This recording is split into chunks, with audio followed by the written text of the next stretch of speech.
What is good, Tesla family? It's Ray J back with another video. And in this, I want to break down something very important involving Tesla stock. I'm going to break down the Chinese numbers that just came out, which are not looking that great for Tesla's part of why Tesla dipped a bit today, and how this actually will affect Tesla for the future as we're approaching some big reports.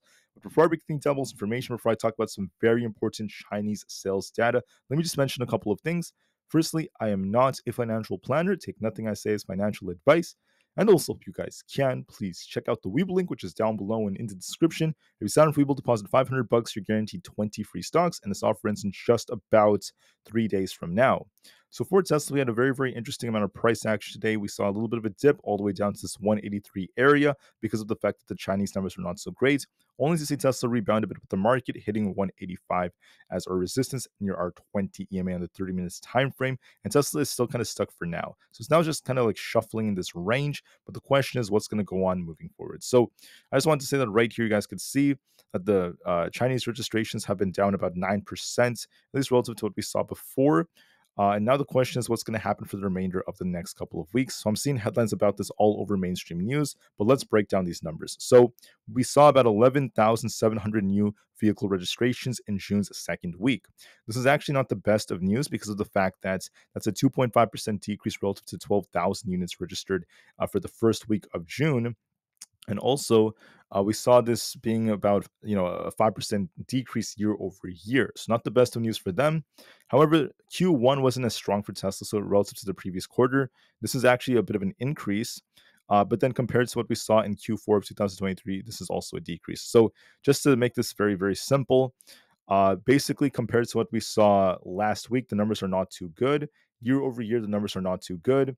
Compared to what we saw in Q4 of 2023, the numbers are not so good. But compared to the previous quarter of Q1, where Tesla saw a bigger decline, the numbers are actually a little bit better. So that's the best way I could kind of like describe that, at least from what this is saying.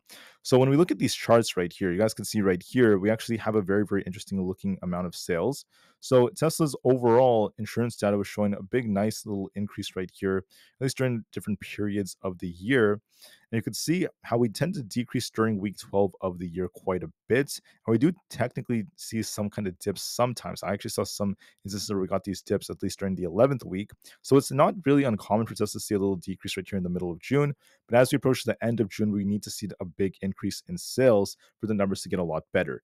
You also have to consider the fact that we're actually in a very, very big area. So you have to remember that in just under 2 weeks, Tesla's going to be giving us their deliveries data, and China makes up a large chunk of Tesla's sales. So we need to see, once again, a lot more sales to go up. I actually saw this person right here known as Tesla Pablo. They came out and they said that the numbers are a little weak. I do agree with that. The Model Y and the Model 3 need to really help this out. With the Model 3 now qualifying for the next federal tax credit, the $7,500 one, that could be a lot more of a game changer for Tesla. And we need a very, very big push for the last 2 weeks to get those sales back up. So this is what happens historically. So we do technically see a little decrease in Chinese deliveries during this period of June, but then by next week, by week 12, we need to see a big increase. This is what happens every single week. So we need a big one. We need some nice sales to get these numbers back up. And so far, they're looking a little lackluster, in my opinion. So for the total deliveries, this is the total delivery data. We have this purple line right here. Look at the purple line. It's actually a little bit below. We're actually more comparable to what we saw in Q1 of 2024. And we're still kind of like below most of what we've seen in the past compared to other quarters. So this is actually comparing all the different quarters. And you could see that this is actually the second to worst quarter for Tesla so far. But there is a bit of an improvement compared to what we saw during Q1. So, somewhat of improvement is okay. You guys can see right over here, this is what we've seen on another data over the year basis. So the red line right here, you guys can see this red line right here. This is actually what we've been seeing for the weeks of the year. We're actually halfway in for the weeks of the year, and you can see this little decrease is actually not the best for Tesla. We're actually looking at the weaker sales relative to 2022 and 2023, at least for the past 2 weeks for Tesla. Not too good. It's very unfortunate. That's despite the fact that we had much stronger sales, at least earlier on, towards the very beginning of this quarter. So we're going to need something to really help boost those sales to make up for this. I really hope we get something. So the numbers aren't looking that great. And then we also have the total Tesla Chinese deliveries over the year. You guys can see what we've been doing in total. So this is what it looked like throughout the 52 weeks of the year. You guys have 52 weeks. This green line is as we approached 2022. This is how the sales looked for every single one of the weeks. And then for 2023, this is what the total deliveries look like.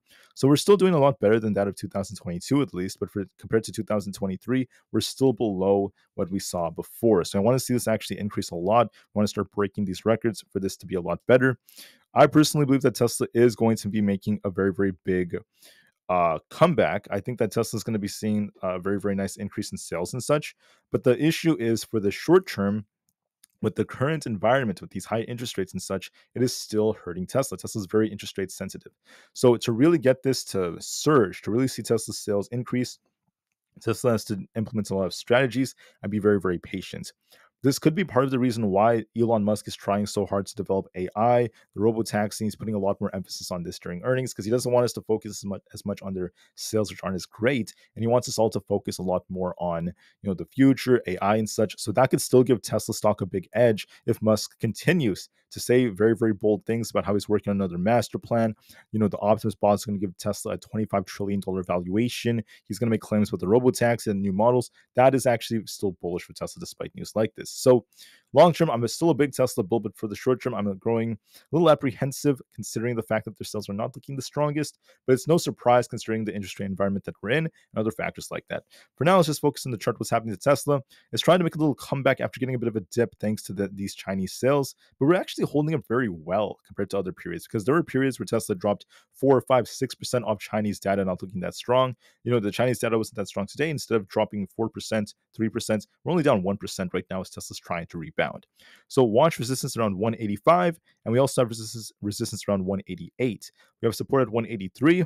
All that Tesla's doing is kind of shuffling right here. It's been stuck in this range for the past 4 hours. So I think it's going to remain range bound for now, just kind of trade sideways, especially because we have a holiday coming up tomorrow. So we might not see much volume come in, and we'll see what Tesla does from here. For SPY, on the other hand, we're just range bound. Okay. If you look at this, it's just going back and forth between 547 and 548 to 548.5. Like that's where the resistance area happens to be. It's been back and forth, back and forth, back and forth, back and forth. There's not really a whole lot else that's going on so far. So we're just going to continue to give this at least a little bit more time. So not much is going on with that. For Nvda, on the other hand, we're still actually trying to push higher. We've actually broken past this resistance. I did tell you we could go a little higher, but like I said before, resistance is still kind of tough for Nvda.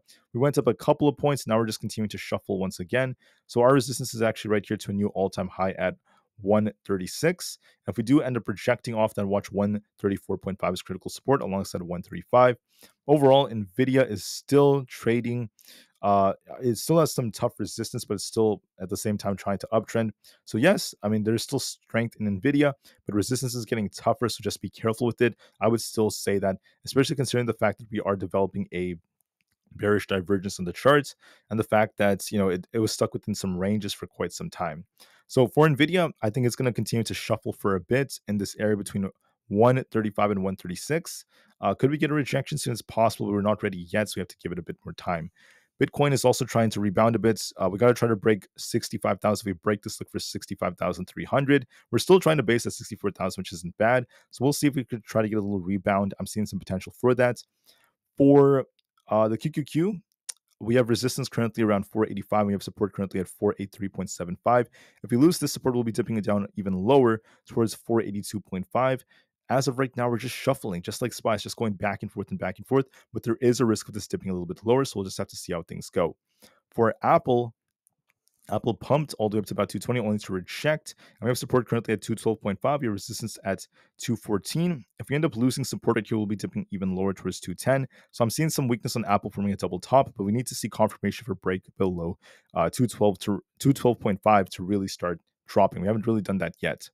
Now, one stock that's showing strength thanks to bullish news is Supermicro. Our resistance is currently around this 940 area. We do have potential to go higher for now. If we lose 912.75, look for 900 flat, but overall it's still looking a bit more bullish. For Coinbase, we're on a bit of a decline right now. We've been downtrending. We have support currently at this 235 area. We have resistance at about 240. So we're kind of stuck in the middle, but we are on a bit of a downtrend, so it could dip a little bit lower. Amazon, not looking too good. I wanted to see it hold above 184. We have to get back above that to turn bullish. Otherwise, we're going to likely continue to decline. We have a head and shoulders like structure. We're looking more bearish, and I could be looking for a dip all the way down towards 180. For Meta also has a slanted head and shoulders. We could be dipping lower all the way down towards the 490 area. So it's looking a little bit weaker if we lose support right here around 496. So I'm seeing some weakness on Meta. So just be careful with that. And with that being said, for AMC and GameStop, they're just trading sideways, not really doing a whole lot. But anyways, guys, that's it for the video. I'm going to probably end it from here. I'm seeing some weakness in the markets. I wouldn't necessarily say we're like rejecting or crashing or anything like that, but I'm seeing some, I wouldn't say weakness. I'm just going to say that we're at some tough resistance. I think that's a better term for now. I'm seeing a lot of range bound price action. Tesla is holding up relatively well compared to before, despite the negative data. So we'll just see how things go for Tesla. There is potential for it to try to break out more if we try to get past 185. We haven't been able to do so. We're just kind of shuffling, so it's going to likely continue like that. So with that being said, thank you for listening. Have a great day, and I'll see you guys very soon on the next one.